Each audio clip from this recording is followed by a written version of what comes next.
오늘은 하나님께서 기뻐하시는 금식이라는 주제로 함께 은혜를 나누고자 합니다. 성탄절이 이제 20일도 채 남지 않았는데 우리가 어렸을 때에는 성탄절에 자주 하는 게 있었죠. 선물 교환.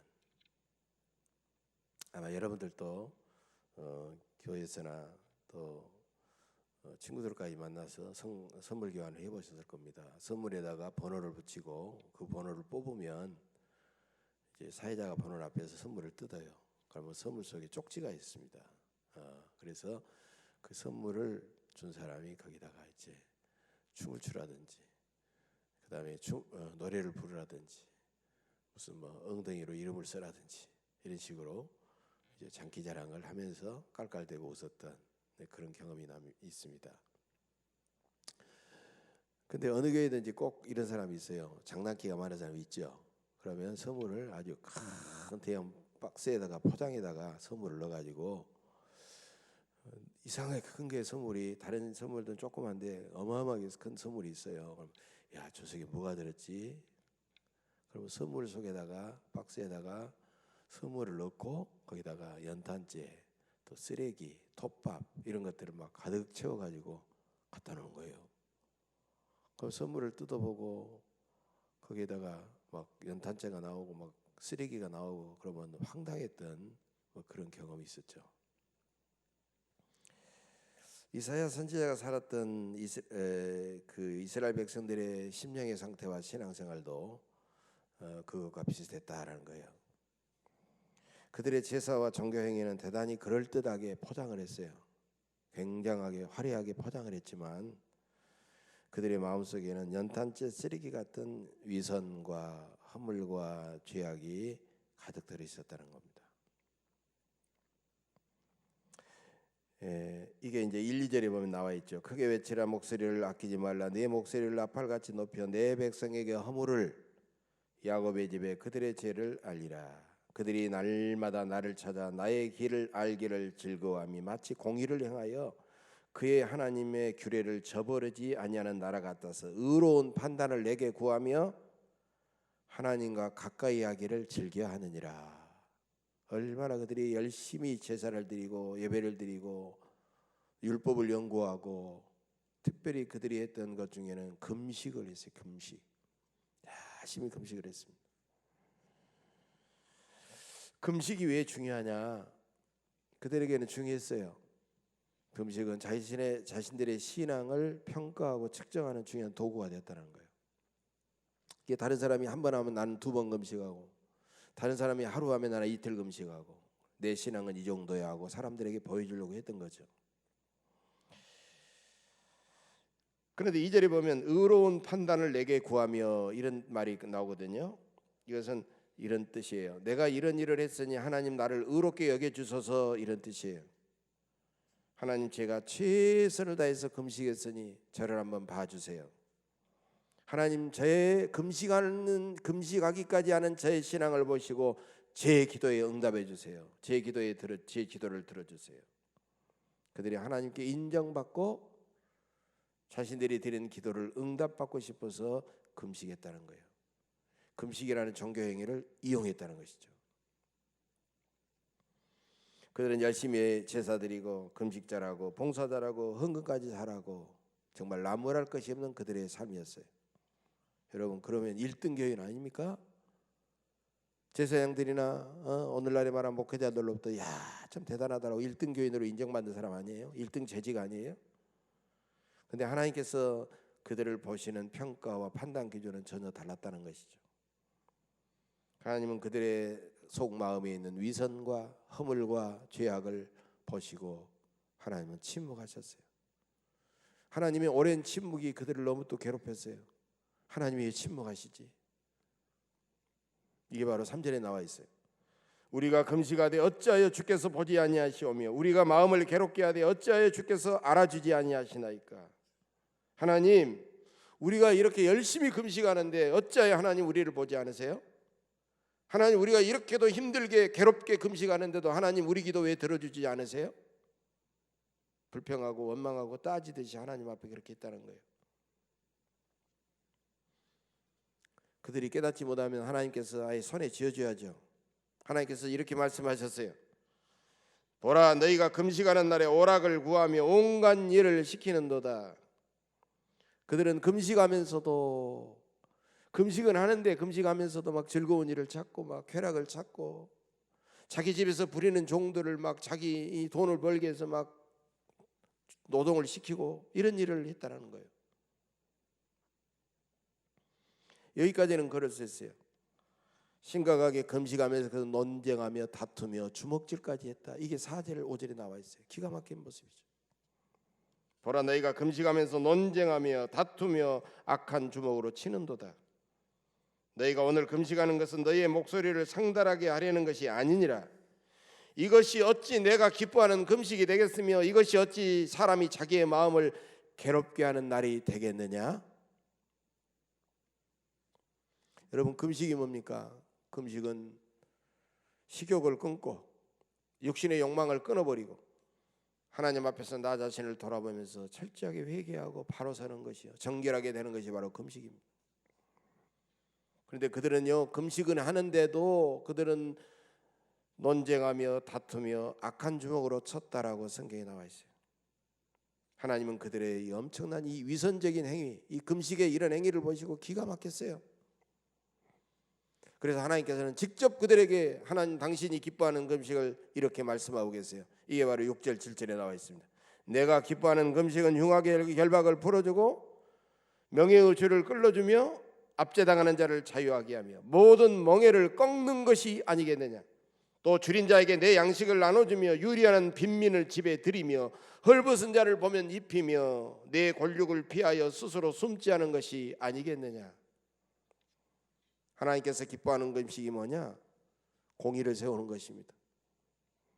강포한 권력자들에게 압제당하고 자유를 빼앗겨버린 사회적인 약자들을 어떻게 하든지 그들을 자유하게 하고 해방시키고, 그래서 인간으로서의 자유와 권리를 온전하게 누리게 하는 것이 바로 금식이다. 여러분, 실제로 하나님이 이런 뜻을 하는 수많은 나라들마다, 기독교가 들어간 그런 나라들마다 노예제도가 실패됐어요. 그리고 여성이라든지 아동이라든지 장애인이라든지 약자들의 자유와 인간의 권리가 온전히 회복되는 그런 놀라운 역사가 일어났습니다. 두 번째로, 줄인 자에게 내 양식을 나눠주며 유리하는 빈민을 집에 들이며 헐벗은 자를 보면 입히라고 말씀하고 있어요. 이게 바로 금식이라는 겁니다. 약자들, 그들의 필요한 것을 내가 가진 것 갖고 과감하게 그들에게 한번 나누라라는 거예요. 여러분, 권력을 피하여 스스로 숨지 말라라는 말이 나오는데 이게 무슨 말입니까? 권력을 피하여 스스로 숨지 말라. 권력 친척을 잘 될 때는 막 반갑게 만나고 막 잘 대해주고, 근데 그 권력 친척이 막 실패라도 하고 쫄딱 망하고 어려움 당하면요, 못 본 채 버리는 거예요. 숨어버리는 거예요. 이렇게 할 수가 있겠느냐라는 거예요. 이렇게 이중적이고 위선적인 삶을 살아서는 되겠느냐라는 거예요. 그렇게 하지 말라라는 거예요. 세 번째로, 남의 마음을 아프게 하지 말라라고 하십니다. 9절에 나와 있죠. 너희 중에서 멍에와 손가락질과 허망한 말을 제하여 버리라라고 말씀하고 있어요. 멍에는 뭡니까? 멍에는 자기 이익을 위해서 남에게 부당한 손해를 끼치는 거예요. 손가락질은 뭡니까? 손가락질은 남들이 안 보는 데서 그 사람을 막 폄하하고 막 그 사람을 험담하고 그렇게 하는 것이. 그 다음에 허망한 말은 남을 중상모략 하기 위해서 거짓되고 악한 말을 막 뻗들이는 것을 허망한 말이라고 그렇게 말할 수 있어요. 그렇게 남의 마음을 찌르고 남의 마음을 아프게 하면서 네가 금식한다고 하는데 그것은 오히려 더 위선적이고 가증한 행동이다라는 주님의 말씀입니다. 네 번째로, 약자들의 고통을 깊이 공감하고 이해해 주라는 것입니다. 이게 10절에 나와 있죠. 줄인 자에게 내 심령이 동하며 괴로워하는 자의 심령을 만족하게 하고. 이것은 굶주리고 괴로워하는 사람들의 아픔을 느끼면서 공감하라는 거예요. 그저 자기가 가진 돈 몇 푼 던져주고 그저 위에서 밑에 내려다본 심정으로 혀를 끌끌 차면서 던져주고 나 할 일 다 했다라고 하지 말고 그들의 아픔을 내가 함께 공감하고 위로하고 그렇게 해주라는 거예요. 요즘 기독교인들 중에 제가 너무 안타까운 것은요, 너무 공감 능력이 떨어져 있어요. 기독교인들은 하는 어떤 다른 종교인들에 비해서, 믿지 않는 세상 사람들에 대해서 공감 능력이 갈수록 커져야 되는데 오히려 공감 능력이 떨어지고 있다는 거예요. 그런 공감 능력이 떨어지면서 대단히 비판 의식, 비판 능력만 높아지는 그런 잘못된 삶을 살아가는 거예요. 여러분, 기독교인은요, 남의 허물을 들춰내고 비판하는지 알고 그들의 아픔을 공감하면서 자기가 조용하게 해결해야 되는 거예요. 대안을 다른 데서 찾을 것이 아니라 자기가 직접 대안이 되어야 된다는 것입니다. 의사가 가령 왜 이렇게 환자가 많냐, 왜 이렇게 세상에 이런 환자가 많았냐라고 그렇게 불평할 것이 아니라, 그러기 때문에 내가 있다, 그러기 때문에 의사가 있다라고 우리는 생각해야 되지 않겠어요? 세상이 왜 이렇게 캄캄하고 썩었느냐라고 우리가 불평하고 막 다른 사람을 욕하고 그러기 전에, 그래서 우리가 세상에서 빛과 소금이 돼야 된다는 말이에요.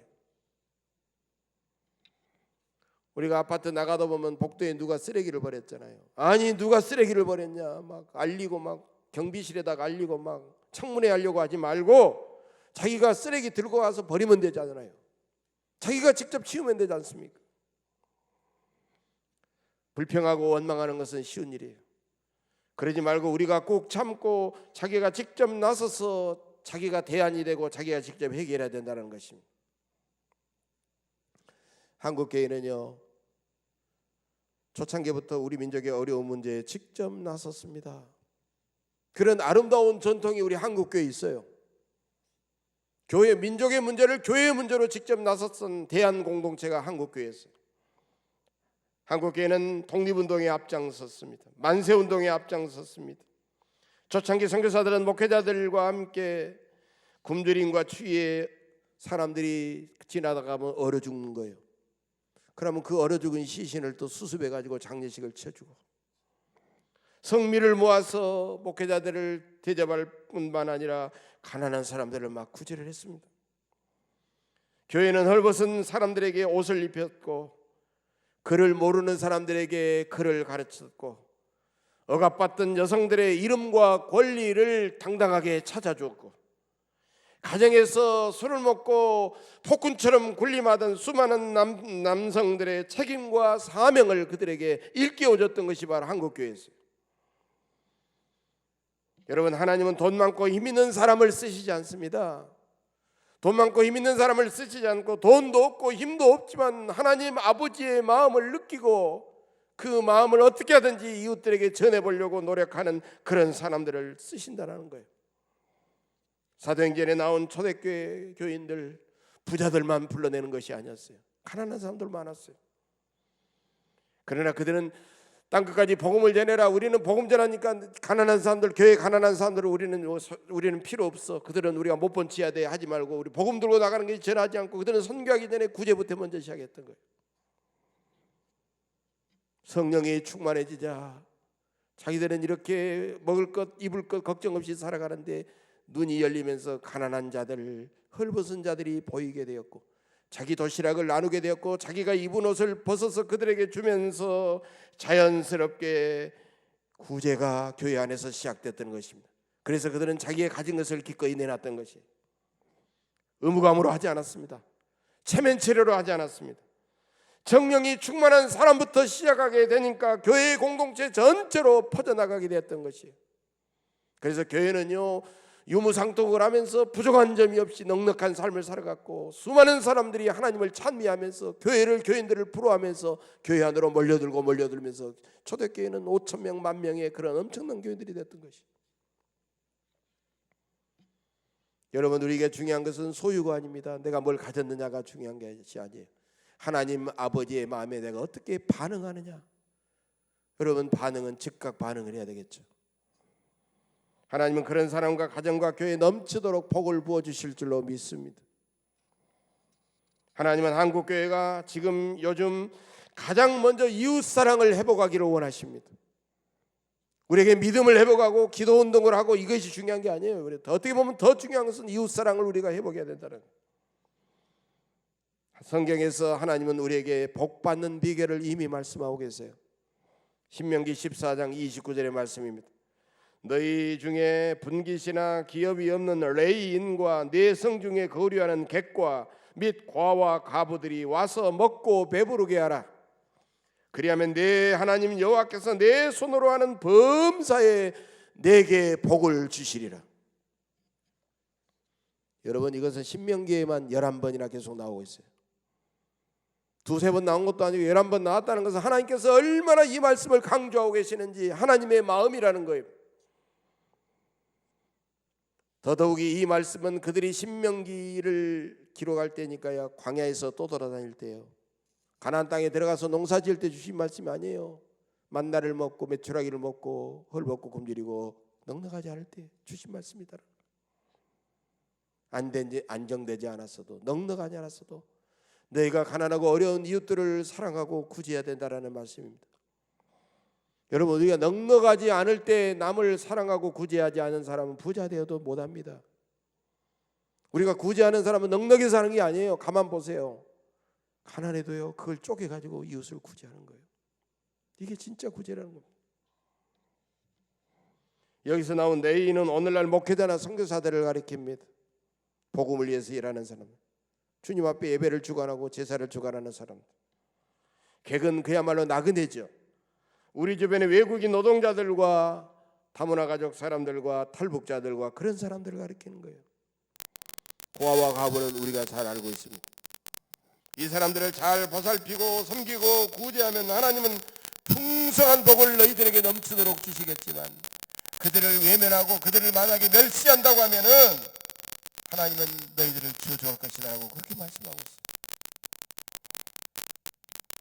여러분, 기독교가 로마 시대 때나 우리 한국에서나 가장 먼저 해왔던 가장 보편적인 사역이 있다고 하면은 그것은 병들고 소외되고 가난한 사람들을 보살피고 섬기고 구제하는 사역이었습니다. 우리 교회도 앞으로 세계 선교의 기치를 이제 2021년도 내년도부터 시작하려고 합니다. 적게라도. 그러면서 이웃 사랑도 활발하게 우리는 이제 펼쳐가야 된다라고 저는 믿습니다. 지금 한국 교회 85% 이상이 개척 미자립 교회들입니다. 최근에 코로나19 사태로 미자립 교회는 너무나도 어려움에 처하고 있습니다. 성도들이 모이지 않으니까, 헌금도 나오지 않으니까, 기본적인 월세를 내야 되는데 내지 못하니까, 전기세도 내야 되니까 전기가 끊어지고 수도가 끊어지고, 정말 교회가 존폐 위기에 몰린 교회들이 여기저기 수없이 많이 나와 있어요. 미자립 교회 목회자들은 그런 어려운 상황에서도 목회를 포기할 수 없어서 빈곤과 외로움과 절망 가운데 목회하고 있습니다.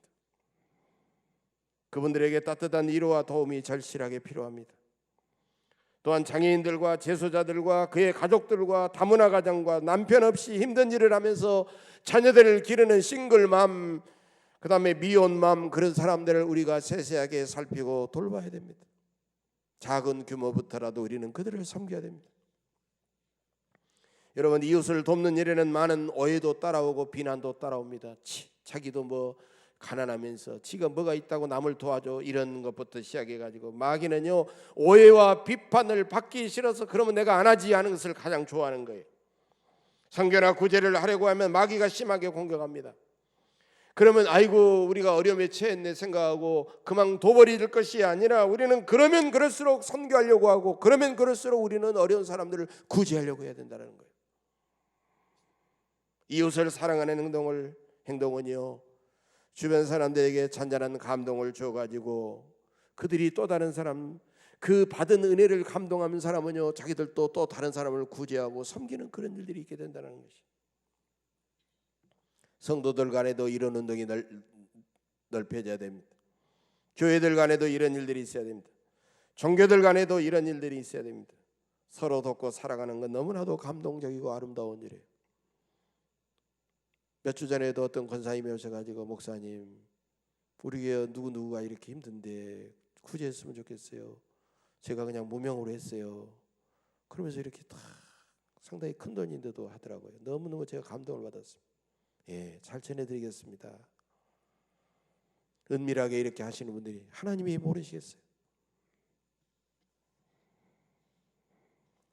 제가 신학교를 다녔던 서울 강북구 수유동에 보면 함태영 송암 함태영 부통령이 우리 교단과 관련이 있는데 그분을 기념했던 송암교회가 바로 신학교 밑에 송암교회가 있습니다. 그 송암교회 바로 위쪽에 신학교 위쪽에는 조계사라는 화계사라는 조계사 절이 있어요. 그리고 그 앞쪽으로 가면 수유동 성당이 있습니다. 하나는 기독교, 하나는 캐톨릭, 하나는 불교인데 이 세 종교단체가 매년 한 번씩 연합해 가지고 종교인 바자회 연합 바자회를 열어요. 그래서 이게 이제 1999년이니까 지금 21년 전부터 이 바자회를 시작했는데 매년 세 종교단체가 한신대 그 운동장에서 바자회를 열어요. 바자회를 해가지고 거기서 남은 수익금이 어느 정도 나오면 한 6천만 원 정도의 수익금이 나온다고 합니다. 이 수익금을 가지고 매년 난치병 어린이들의 치료비로 전액을 다 기부를 합니다. 이 계속 이게 종교인들이 서로 연합해서 하니까 너무너무 아름다운 거예요. 여러분 너무 아름답잖아요. 요즘은 자기 상대방을 헐뜯고 막 그렇게 하는데요. 함께 모여가지고 사회에 그늘진 그런 일을 하니 얼마나 아름다운 일입니까? 우리도 이런 일을 본받아야 될 것 같아요. 얼마나 감동적인지. 우리가 진실로 이웃을 뜨겁게 사랑하는 그런 참된 건식을 한다면 하나님은요 우리가 상상할 수 없는 크고 놀라운 복을 우리에게 부어주실 것입니다. 8절이죠. 이런 약속을 주십니다. 그리하면 내 빛이 새벽같이 비칠 것이며 내 치유가 급속할 것이며 내 공의가 내 앞에 행하고 여호와의 영광이 내 뒤에 호위하리니. 우리가 공의를 세우고 이렇게 이웃을 사랑하면 이런 놀라운 복을 부어주신다라고 하는 하나님의 약속의 말씀. 첫째로 인생의 어둠이 끝나고 새벽빛이 비칠 것이라는 겁니다. 이웃을 진실로 사랑하는 사람에게는 새벽 같은 형통한 삶의 빛이 그의 앞을 비칠 것이다라는 말씀입니다. 두 번째로 내 치유가 급속할 것이라고 말씀하십니다. 너의 아픈 몸과 마음을 내가 빠르게 치유해 주시겠다라는 주님의 말씀입니다. 질병으로 고통받는 사람이 이웃을 진실로 사랑하면 하나님은 그들의 질병을 그들의 상처를 급속하게 치유해 주신다는 약속입니다. 세 번째는 너의 앞을 열어주시고 너의 뒤도 내가 호위해 주시겠다, 지켜주시겠다라는 말씀입니다. 우리가 진실로 이웃을 사랑하면 하나님은 우리의 앞을 홍해바다를 가르듯이 활짝 열어주시고 인도하시고 우리의 뒤도 호위해 주실 것이라는 말씀입니다. 그리고 이 말씀이 얼마나 중요한지 11절에서 다시 한번 강조하고 있어요. 여호와가 너를 항상 인도하여 메마른 곳에서도 내 영혼을 만족하게 하며 내 뼈를 견고하게 하리니 너는 물된 동산 같겠고 물이 끊어지지 않은 샘 같을 것이라. 우리가 진실로 이웃을 사랑하면 하나님은 우리를 인도하셔서 우리의 영혼을 만족하게 하시고 내 뼈를 우리의 육신의 건강을 견고하게 책임져 주시겠다는 주님의 말씀입니다. 더구나 너는 물된 동산 같겠고 물이 끊어지지 않은 샘 같을 것이라. 이 말씀 무슨 뜻이에요? 너의 주변은 불경기일지라도 나는 너를 물을 대어서 농사를 짓게 하는 그런 동산과 같이 너는 호경기를 누릴 것이다라는 뜻입니다. 너는 의사가 너는 살아날 가망이 없다라고 그렇게 선언하지만 너는 그렇게만 살면 너는 죽지 않을 것이다. 너희 자녀들이 잠시 방황할지라도 반드시 그들이 돌아오고 회복될 것이다. 여러분 이렇게 이웃을 진심으로 사랑하는 사람에게 하나님은 물된 동산 같은 부유함과 치유의 능력과 은혜를 넘치도록 부어주시겠다라고 말씀하고 있어요. 성경이 그대로 나와 있잖아요. 제 말이 아니잖아요. 그 다음에 네 번째로 중요한 것은 너의 기도에 내가 응답하겠다는 겁니다. 9절에 나와 있죠. 내가 부를 때는 나 여호와가 응답하겠고 내가 부르짖을 때는 내가 여기 있다 하리라. 이스라엘 백성들은 금식했어도 하나님 왜 침묵하세요? 하나님 제가 이렇게도 금식했는데 왜 하나님 저를 알아주지 않았어요? 제 기도를 듣지 않았어요? 그렇게 불평했는데 이제 이웃을 공의를 세우고 이웃을 사랑하기만 하면 하나님은 그들의 기도에 응답해 주셨다. 너희들이 나를 향하여 부르짖으면 그래 내가 여기 있다라고 응답해 주셨다는 거예요. 하나님은 우리가 유창하게 기도해야 들어주는 게 아니에요. 하나님은 우리에게 멋있는 말로 미사여구를 사용해서 멋있게 기도해야 들어주는 게 아니다라는 거예요.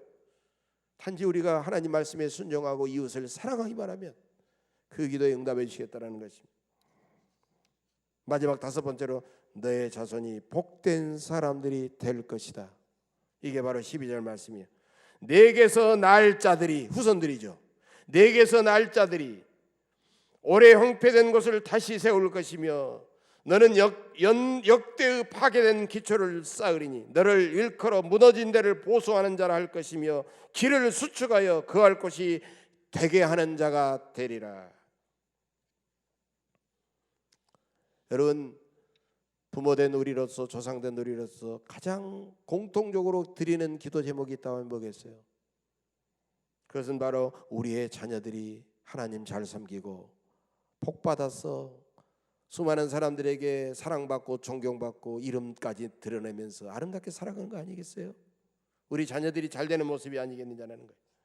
그럼 우리가 자녀들을 위해서 열심히 막 기도도 하고 때로는 헌금도 하고 그러지만 거기서 끝내지 말고 그 자녀의 이름으로 가난하고 어려운 이웃들, 그 사람들을 우리가 구제하고 사랑하면 된다는 거예요.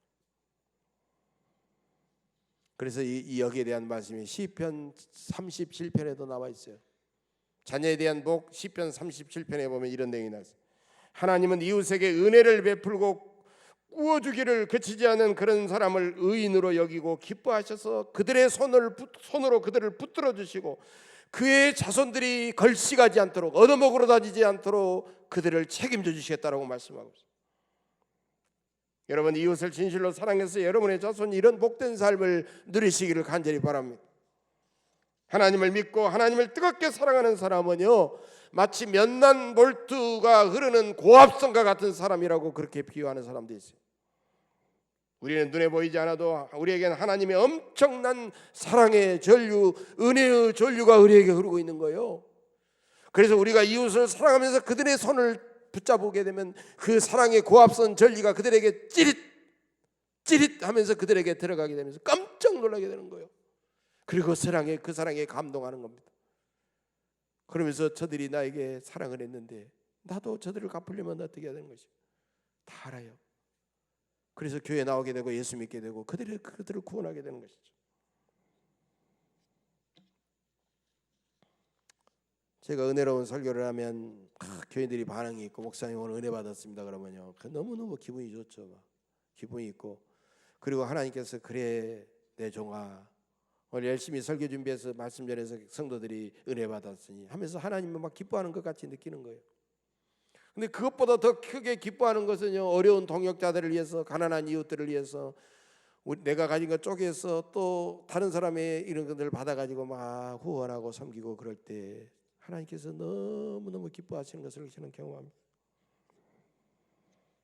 제가 지금까지 살아오면서 어려운 목회자들을 돕고 어려운 교우들과 이웃들을 구제했던 것을 제가 자세히 설명할 수는 없습니다만 제가 나름대로도요 최선을 다하려고 구제하려고 노력했던,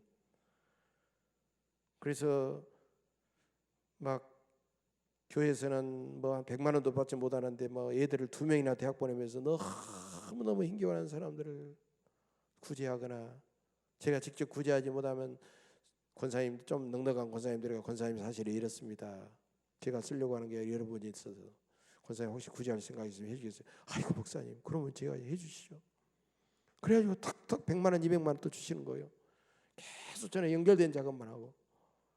그러면 그냥 며칠 하나님 앞에 기도할 때마다 너무 기쁨이 넘치는 거예요. 하나님 막 저를 보고 기뻐하는 것 같아요. 그래 광일아 너 잘했다. 그리고 하나님께서 저에게 개인적으로 막 부어주시는데요, 이렇게 저렇게 부어주시는데 막 감당할 수 없는 은혜를 막 부어주시는 거예요. 제가 진짜 이런 간증 저런 장 하면 헤아릴 수가 없어요. 너무 많습니다. 지금도 그 은혜 10여 년이 지났는데도 지금도 무슨 사과박스 보내면서 목사님, 박 목사님 그 어려울 때 제가 힘들었을 때 저는 지금도 잊어버리지 않습니다. 사과박스 보내는 분도 몇 분 있어요. 저는 너무 감사해요. 여러분, 요즘 한국 기독교인들 너무너무 이기적이고 너무너무 삭막해졌습니다. 자기 가족만 합니다. 자기 교회만 생각합니다. 자기 교인들만 생각합니다. 그러나 우리 눈에 보이는 사람, 우리가 만나는 사람들 그들의 어려움을 생각하고 그들을 구제하고 그들을 사랑한다 하면요, 그들을 구원하는 것은 물론이고 우리가 역설적이게도 우리가 복을 받고 우리가 잘되게 살기 위해서도 우리는 레인과 객과 고아와 가부 같은 어려운 이웃들을 눈에 띄거든 그들을 위해서 기도하고 그들을 보살피고 돕고 사랑해야 된다는 겁니다. 우리 교회도 넉넉하지 않지만 앞으로 어려운 개척교회와 미자립교회와 지금도 목숨 걸고 선교하고 있는 수많은 해외 선교사들을 더 많이 보살피고 더 많이 우리가 그들을 섬기려고 합니다. 우리도 어려운데 어떻게 그런 일을 할 수 있느냐? 그게 아닙니다. 어려운 가운데서도 쪼개어서 그 일을 하면 하나님께서 감동하실 줄로 믿습니다. 하나님께서 기뻐하시는 참된 금식, 그건 공의를 세우는 것이고 어렵고 힘든 이웃들을 온전히 사랑하는 것입니다. 이 사랑을 하나님이 실천하겠습니다. 겉으로 외형적인 그런 눈에 보이는 그런 금식만이 아니라 그런 것들을 온전히 실천하겠다고 다시 한번 결단함으로 말미암아 이 대림절에 하나님께서 여러분들에게 부어주시는 놀라운 은혜와 사랑과 축복이 넘쳐나시기를 주의 이름으로 간절히 축복합니다. 기도하겠습니다.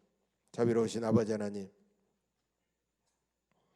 우리는 넘치는 하나님의 은혜와 사랑을 받았지만 그 사랑을 어려운 이웃에게 조금이라도 흘려보내지 못했던 이기주의자들이었음을 주님 앞에 고백합니다. 우리를 용서해 주옵소서. 이제 아버지의 마음을 품고 우리 주변에 가난하고 소외되고 어려운 이웃들을 섬기고 구제하고 돌보고 사랑하게 하옵소서. 그래서 우리를 주님의 사랑의 도구로 쓰시고 우리를 통하여 영광 받으시옵소서. 감사드리며 예수님의 이름으로 축복하며 기도하옵나이다. 아멘.